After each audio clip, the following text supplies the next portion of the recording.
اعوذ باللہ من الشیطان الرجیم بسم اللہ الرحمن الرحیم لقد کان لکم فی رسول اللہ اسوۃ حسنہ، یقیناً رسول اکرم صلی اللہ علیہ وآلہ وسلم کی زندگی تمہارے لیے بہترین نمونہ ہے۔ آج ہم ایک ایسا ہی سچا واقعہ بیان کرنے جا رہے ہیں۔ جیسا کہ قریش کے بڑے بڑے شیوخ جو منافقین سے تھے، ان میں سہیل بن عمر اور حارث بن ہشام ایک روز امیر المومنین حضرت عمر سے ملنے آئے۔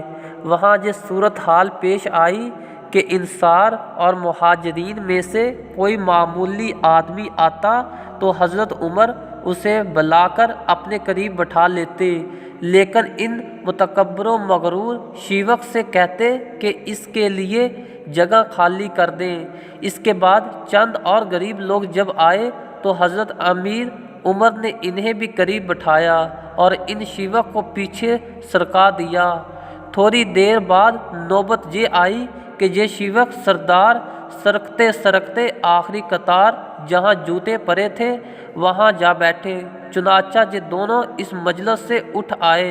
باہر نکل کر سردار حارث بن ہشام نے ساتھی سہیل بن عمر سے کہا، دیکھا سہیل، حضرت عمر نے ہمارے ساتھ کیا سلوک کیا؟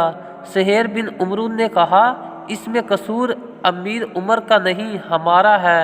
جب ہمیں دین اسلام کی طرف دعوت دی گئی تو ہم نے منہ موڑا اور یہ غریب لوگ اس کی طرف دوڑے آئے، لہٰذا آج ہم عمرہ ان غربا سے مار کھا گئے۔